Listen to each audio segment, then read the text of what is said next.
And let's go to another Twitter poll that kind of speaks to maybe the prevalence.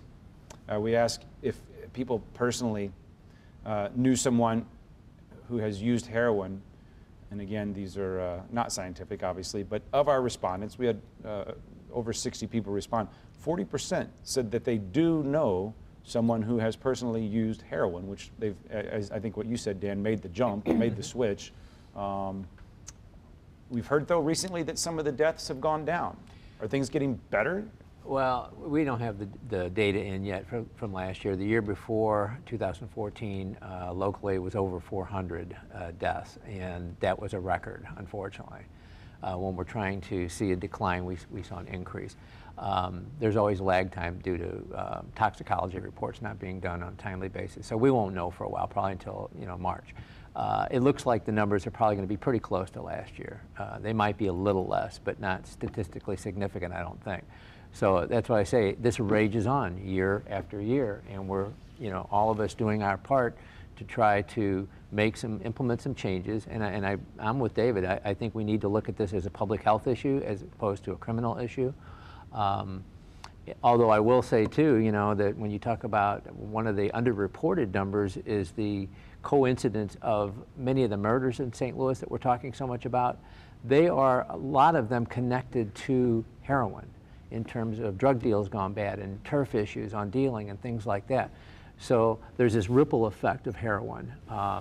And so if we're looking at death as a statistic to pay attention to, it's not just the overdoses, it's also the violent crimes that are associated. But we have an opportunity this year in the legislature to do something, and I hope that we do. But I also hope that we can somehow imprint on the medical community to take a good hard look at what Sam was talking about in terms of prescribing. Everybody has stories. I've heard so many. I have my own. When I had my wisdom teeth pulled when I was Sam's age, I think I was given 3 Tylenols with codeine to last me the first 18 hours. Now I'm hearing stories about kids walking out with a whole vial of Vicodin, a lot of them. They've got to quit prescribing in this manner.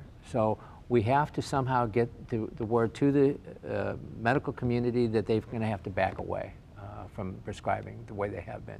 And it's a difficult charge because physicians have been asked to look at pain as the 5th vital sign. And so they're going on self-reporting. And so you ask somebody, well, what's your pain level, 1 to 10? Well, 8, 9, 10, you're going to walk out most likely with a script, as Sam said in her article. That's got to change. Right, so I think it's a lot safer to have a doctor as your dealer, right? And so,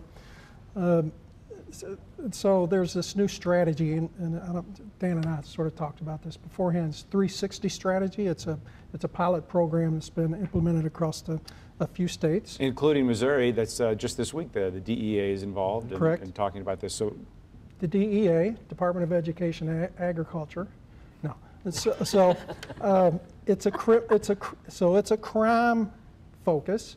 And so the idea is that part of this effort, part of a few $100 million, will be to go after what they call gangs, terrorists, these drug dealers, street level folks.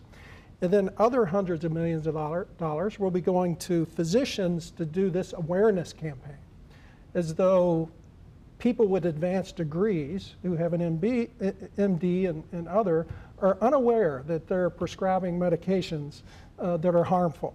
And so, we're going down the same road again because it sounds nice, right? And there's it sort of has allowed to continue on as though if we switch those around, let's just say we switch those around. Maybe instead of the drug dealer in a lab coat, maybe the dealer on the street who wears a hoodie, maybe he's or she's unaware on how harmful the product is. So maybe they need an awareness campaign.